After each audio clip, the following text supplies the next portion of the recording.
Leituras diárias da Bíblia. Hoje, dando seguimento às leituras diárias da Bíblia, vamos escutarmos e lermos juntos os capítulos 13, capítulos 14, capítulo 15 e capítulo 16 do livro de Gênesis. Sua mulher e tudo o que lhe pertencia. Ló o acompanhava. Abrão era muito rico em rebanhos, prata e ouro. Ele foi de acampamento em acampamento de Negeb até Betel, ao lugar onde já uma vez armara sua tenda, entre Betel e Rai. No lugar onde se encontrava o altar que havia edificado antes. Ali invocou o nome do Senhor. Ló, que acompanhava Abrão, possuía também ovelhas, bois e tendas. E a região não lhes bastava para aí se estabelecerem juntos. Por isso, houve uma contenda entre os pastores dos rebanhos de Abrão e os dos rebanhos de Ló. Os cananeus e os ferezeus habitavam então naquela terra. Abrão disse a Ló: rogo-te que não haja discórdia entre mim e ti, nem entre nossos pastores, pois somos irmãos. Eis aí toda a terra diante de ti, separemo-nos. Se fores para a esquerda, eu irei para a direita, se fores para a direita, eu irei para a esquerda. Ló, levantando os olhos, viu que toda a planície do Jordão era regada de água. O Senhor não tinha ainda destruído Sodoma e Gomorra, como o jardim do Senhor, como a terra do Egito ao lado de Tsoar. Ló escolheu toda a planície do Jordão e foi para o oriente. Foi assim que se separaram um do outro. Abrão fixou-se na terra de Canaã, e Ló nas cidades da planície, onde levantou suas tendas até Sodoma. Ora, os habitantes de Sodoma eram perversos e grandes pecadores diante do Senhor. O Senhor disse a Abrão depois que Ló o deixou: levanta os olhos, e do lugar onde estás, olha para o norte e para o sul, para o oriente e para o ocidente. Toda a terra que vês, eu a darei a ti e aos teus descendentes para sempre. Tornarei tua posteridade tão numerosa como o pó da terra. Se alguém puder contar os grãos do pó da terra, então poderá contar a tua posteridade.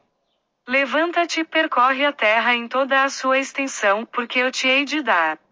Abrão levantou as suas tendas e veio fixar-se no vale dos carvalhos de Mamre que estão em Hebron, e ali edificou um altar ao Senhor. Gênesis capítulo 14. No tempo de Anrafel, rei de Senar, de Arioque, rei de Elasar, de Codorlaomor, rei de Elã e de Tadal, rei de Goim. Aconteceu que estes reis fizeram guerra a Abara, rei de Sodoma, a Bersa, rei de Gomorra, a Senabi, rei de Adama, a Semeber, rei de Seboim e ao rei de Bala, isto é, Segor. Todos estes se juntaram no vale de Sidim, que é o mar salgado. Durante 12 anos eles tinham servido a Codorlaomor, mas no 13º ano tinham se revoltado. No 14º ano, Codorlaomor pôs-se em marcha com os reis que se tinham aliado a ele, e desbarataram os Refaim em Astarocarnaim, e igualmente os Uzim em Reim, os Emim na planície de Cariataim. E os Orreus, em sua montanha de Seir até Elfaran, cerca do deserto. Voltando, chegaram à fonte do julgamento, em Cádiz, e devastaram a terra dos Amalecitas, assim como os amorreus que habitavam em Azã-Sontamar. O rei de Sodoma, o rei de Gomorra, o rei de Adama, o rei de Seboim, o rei de Bala, isto é, Segor, saíram e puseram-se em ordem de batalha no vale de Sidim. Contra Codorlaomor, rei de Elã, Tadal, rei de Goim, Anrafel, rei de Senaar, e Arioque, rei de Elasar, 4 reis contra 5. Ora, havia no vale de Sidim numerosos poços de betume. E os reis de Sodoma e de Gomorra, fugindo, caíram nesses poços, enquanto o restante fugiu para a montanha. Os vencedores levaram todos os bens de Sodoma e Gomorra, e todos os seus víveres, e partiram. Levaram também Ló, filho do irmão de Abrão, que morava em Sodoma, com todos os seus bens. Mas alguém que conseguiu fugir veio dar parte do sucedido a Abrão, o hebreu que vivia nos carvalhos de Mamre, o amorreu, irmão de Escol e irmão de Aner, aliados de Abrão. Abrão, tendo ouvido que Ló, seu parente, ficara prisioneiro, escolheu 318 dos seus melhores e mais corajosos servos, nascidos em sua casa, e foi ao alcance dos reis até Dan. Ali, dividindo a sua tropa para os atacar de noite com seus servos, desbaratou-os e perseguiu-os até Roba, que se encontra ao norte de Damasco. Abrão recobrou todos os bens saqueados e reconduziu também Ló, seu parente, com os seus bens, assim como as mulheres e os homens. Voltando Abrão da derrota de Codorlaomer e seus reis aliados, o rei de Sodoma saiu-lhe ao encontro no vale de Seive, que é o vale do rei. Melquisedeque, rei de Salém e sacerdote do Deus Altíssimo, mandou trazer pão e vinho. E abençoou Abrão, dizendo: Bendito seja Abrão pelo Deus Altíssimo que criou o céu e a terra. Bendito seja o Deus Altíssimo que entregou os teus inimigos em tuas mãos. E Abrão deu-lhe o dízimo de tudo. O rei de Sodoma disse a Abrão: Devolve-me os homens e guarda os bens. Levanto a minha mão para o Senhor Deus Altíssimo que criou o céu e a terra, respondeu Abrão. De tudo o que é teu, não tomarei sequer um fio nem um cordão de sandália, para que não digas: enriqueci Abrão. Nada para mim, exceto somente o que comeram os meus servos e a parte dos homens que vieram comigo, Aner, Escol e Mamre, estes hão de receber a sua parte. Gênesis capítulo 15. Depois desses acontecimentos, a palavra do Senhor foi dirigida a Abrão, numa visão, nestes termos: Nada temas, Abrão. Eu sou o teu protetor, tua recompensa será muito grande. Abrão respondeu: Senhor Javé, que me dareis vós? Eu irei sem filhos, e o herdeiro de minha casa é Eliezer de Damasco. E ajuntou: Vós não me destes posteridade, e é um escravo nascido em minha casa que será o meu herdeiro. Então a palavra do Senhor foi-lhe dirigida nestes termos: Não é ele que será o teu herdeiro, mas aquele que vai sair de tuas entranhas. E conduzindo-o fora, disse-lhe: Levanta os olhos para o céu e conta as estrelas, se és capaz.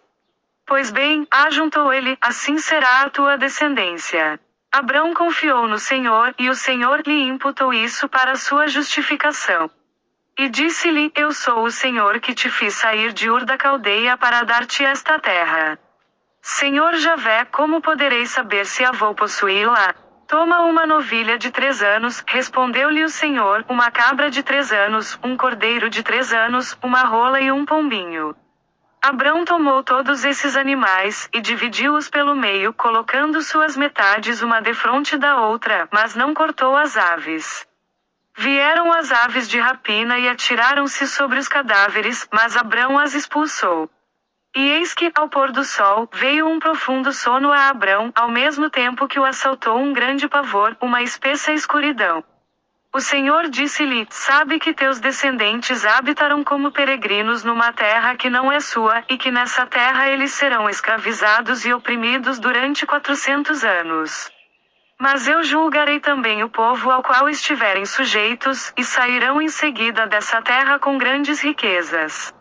Quanto a ti, irás em paz juntar-se aos teus pais, e serás sepultado numa ditosa velhice. Somente a 4ª geração os teus descendentes voltarão para aqui, porque a iniquidade dos amorreus não chegou ainda ao seu cúmulo. Quando o sol se pôs, formou-se uma densa escuridão, e eis que um braseiro fumegante e uma tocha ardente passaram pelo meio das carnes divididas.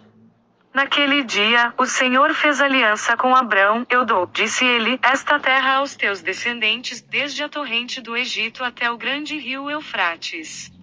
A terra dos Síneus, dos Cenezeus, dos Cadmoneus, dos Heteus, dos Ferezeus, dos Amorreus, dos Cananeus, dos Gergeseus e dos Jebuseus. Gênesis capítulo 16. Sarai, mulher de Abrão, não lhe tinha dado filho, mas possuindo uma escrava egípcia, chamada Agar. Disse a Abrão: Eis que o Senhor me fez estéril, rogo-te que tomes a minha escrava, para ver se, ao menos por ela, eu posso ter filhos. Abrão aceitou a proposta de Sarai. Sarai tomou, pois, sua escrava, Agar, a egípcia, passado 10 anos que Abrão habitava a terra de Canaã, e deu-a por mulher a Abrão, seu marido. Este aproximou-se de Agar e ela concebeu. Agar, vendo que tinha concebido, começou a desprezar a sua senhora. Então Sarai disse a Abrão: Caia sobre ti o ultraje que me é feito. Dei-te minha escrava, e ela, desde que concebeu, olha-me com desprezo. O Senhor seja juiz entre mim e ti. Abrão respondeu-lhe: tua escrava está em teu poder, fez dela o que quiseres. E Sarai maltratou-a de tal forma que ela teve de fugir. O anjo do Senhor, encontrando-a no deserto junto de uma fonte que está no caminho de Sil, disse-lhe: Agar, escrava de Sarai, donde vens? E para onde vais? Eu fujo de Sarai, minha senhora, respondeu ela. Volta para a tua senhora, tornou o anjo do Senhor, e humilha-te diante dela. E ajuntou: multiplicarei tua posteridade de tal forma, e será tão numerosa, que não se poderá contar. Disse ainda mais: estás grávida, e vais dar à luz um filho, darás a ele o nome de Ismael, porque o Senhor te ouviu na tua aflição. Este menino será como um jumento bravo, sua mão se levantará contra todos e a mão de todos contra ele, e levantará sua tenda defronte de todos os seus irmãos. Agar deu ao Senhor que lhe tinha falado o nome: vós sois El-Roi, porque, dizia ela, não vi eu aqui mesmo o Deus que me via? E por isso deu-se àquele poço o nome de Poço Lahai-Roi, ele se encontra entre Cádiz e Barade. Agar deu à luz um filho a Abrão, o qual lhe pôs o nome de Ismael. Abrão tinha a idade de 86 anos quando Agar lhe deu à luz Ismael. Amanhã, dando seguimento às leituras da Bíblia, do livro do Gênesis, ler juntos os capítulos 17, capítulo 18, capítulo 19 e o capítulo 20 do livro do Gênesis. Paz e bênção do Senhor Jesus.